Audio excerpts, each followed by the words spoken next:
एक बार की बात है, महादेव से जाकर के भगवान नारायण ने संग चक्र, गदा, पद्मधारी श्रीमन नारायण भगवान ने जाकर के कहा कि हमको हिमालय पर कोई स्थान बता दीजिए, हम वहाँ रहकर के भजन करना चाहते हैं।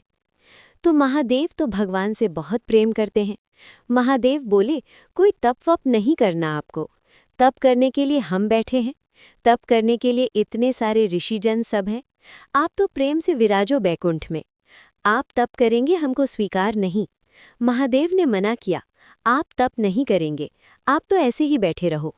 भगवान ने फिर कहा, नहीं नहीं, हमको तप करना है, हमको तप के लिए स्थान दो। महादेव फिर बोले, भैया आपको तप करने की क्या ज़रूरत है, आप भगवान हो साक्षात। महादेव ने कोई स्थान प्रदान नहीं किया। पूरा हिमालय महादेव का है, उनकी आज्ञा के बिना कैसे जाएं? भगवान ने बोला कि भाई ये राजी राजी हमको स्थान नहीं देंगे, उनकी गैर राजी में कोई और तरीका अपनाना पड़ेगा स्थान लेने के लिए। तो जहाँ अभी बद्रीनाथ भगवान बैठे हैं, यहाँ पर महादेव और पार्वती जी विराजते थे। और बद्रीनाथ जो है ना, ये देवताओं का पर्यटन स्थल है, यहाँ देवता घूमने आते हैं। वो बात बाद में ऐसे व्यवस्थित हो गई, 6 महीना मानव वहाँ घूमने जाते हैं, फिर 6 महीने के लिए अभी जब बंद हो जाते हैं तो देवता वहाँ निवास करते हैं। तो देवता वहाँ घूमने के लिए आते हैं। तो वहीं आपने देखा होगा कि बद्रीनाथ भगवान मंदिर के ठीक नीचे तप्त कुंड है, जहाँ माइनस टेम्परेचर में भी इतना गर्म जल अपने आप पहाड़ों से आता है कि उसमें लोग स्नान करते हैं तप्त कुंड में। तो महादेव और श्री पार्वती जी नित्य तप्त कुंड में स्नान करने के लिए जाया करते थे ब्रह्म मुहूर्त में।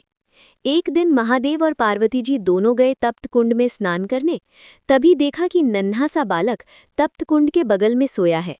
पार्वती जी देख करके घबरा गई। जैसे ही बालक को उठाने गई, महादेव बोले, रुक जाओ, ये कोई मायावी बालक लगता है, इतने विशाल पर्वतों के बीच में तप्त कुंड के पास नन्हा सा बालक यहाँ कैसे आ गया? ये कहीं किसी राक्षस की चाल तो नहीं, कोई मायावी क्रिया तो नहीं हो रही है, इसको गोद में मत लेना। परंतु पार्वती जो इतनी करुणा है, इतनी दया है उनके चित्त में, वो बोली, आप तो ऐसे ही सोचते रहते हो। अरे नन्हा सा बालक, इतना ठंड पड़ रही है, रो रहा है, और आप कह रहे हैं गोद में नहीं उठाऊं? तुरंत पार्वती जी ने गोद में उठा लिया, कंबल में लपेट लिया, बालक को हृदय से लगाया।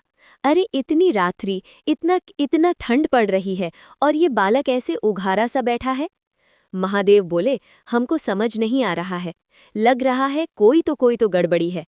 पार्वती जी बोली, अब आप सोचते रहो, हम तो हमारे हृदय का वात्सल्य भाव है, हम तो इस बालक को ऐसे नहीं छोड़ सकते। और पार्वती जी गईं और उस बालक को ले जाकर के उस स्थान पर बिठा दिया जहां महादेव और पार्वती बैठते हैं। महादेव बोले, जल्दी करो, स्नान का समय हो गया है, ब्रह्म मुहूर्त का काल है, हमको और भी नित्य कर्म करने, जल्दी चलो स्नान करके अपना निवृत्त हो। पार्वती जी बोली, ये बालक अकेले छोड़कर जाएंगे, रोएगा, इसको खेलने के लिए कुछ खिलौना देना। पर यहाँ बद्रीनाथ में कहाँ खिलौने आए?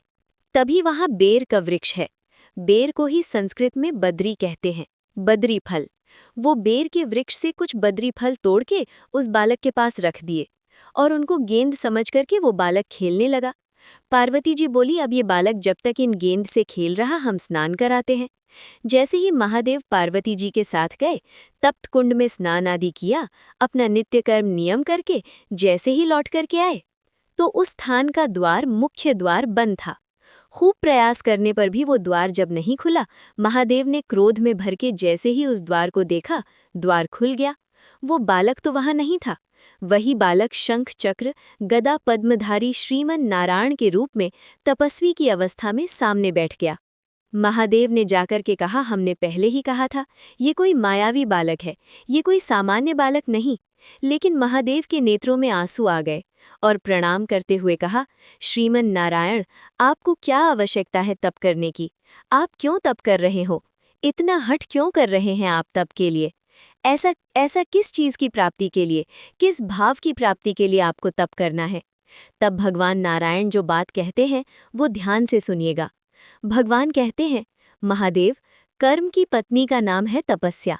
दैत्य हो, चाहे ऋषि हो, चाहे महापुरुष हो, चाहे मानव हो, तप सबने किया। रावण भी तपस्या करने गया था, हिरण्यकश्यप भी तपस्या करने गया था, हिरण्याक्ष भी तप करने गया था। कंस भी तपस्या करने गया था। इसका मतलब क्या है? अन्य युगों में आप कितने भी कर्म कर लो, जब तक आप तप नहीं करोगे आपको कर्म का फल नहीं मिलेगा, क्योंकि कर्म की पत्नी का नाम है तपस्या। बिना तप किए कर्म फल नहीं देता। और कलयुग में लोगों पर इतना समय नहीं है कि वो तपस्या करें, वो तप कर पावें। इसलिए श्रीमन नारायण भगवान कहते हैं, कलिकाल में जन्म लेने वाले हर हर मानव के नाम का संकल्प लेकर के मैं ही तपस्या में बैठा हूँ, मैं तपस्या कर रहा हूँ।